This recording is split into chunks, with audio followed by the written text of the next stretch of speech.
this video, we're going to go over the settings in the tastyworks desktop version. Alright, so here's the desktop platform. To find your settings, you can click on settings here, or really any settings icon that you see anywhere. So I can click on this one here, this one here, this one here. They'll all take me to the same window. So I'm going to open up the settings and let's start with general. So general, here is how fast you want things to update.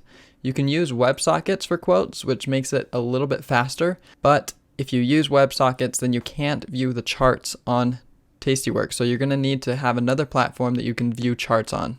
Your accounts, this is where you will have privacy mode. So it'll change your accounts here to just dots rather than showing them. And you also choose your default account. So I have a margin and a cash account. I want my margin one to be my default account. So I have that one checked. Positions, this is the stuff that will be shown on the positions tab. So right here, it's what will be right here. If I click the settings tab here, it'll take me back to that page. And whatever's displayed here, I can click on it to remove them, or I can click on not displayed to add things. And then the same thing with position detail, except for this is the one that is right here on the side under overview, position detail.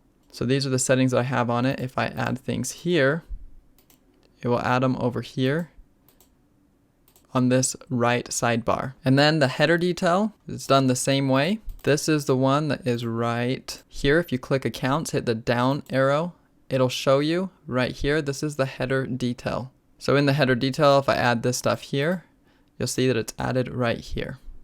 Next in the settings is the trade. So this is where your default quantities will be located. First, you can show your positions right here if you want it to be shown or not. You're under order. This will be what you want your order to be for default, being a good to cancel or a day order. And you can check any of these options here, depending what you want tastyworks to do for on default. Stocks, so this is your default quantity and your quantity increments. So when you hit the plus button, it will go up by 200 or 500, whatever you want here. And then you can actually set a stock order maximum quantity so that you won't have a bigger order than 2,000 or 5,000 or 10,000, just for your own protection. And then you can have default stock bracket orders with profit targets and stop losses. And then the same thing with options and with futures. So they each have their own default order quantity and increments. And then for the watch lists, you'll notice we have lists where you can create your own watch list. And then we have 3 other watch list bars here. So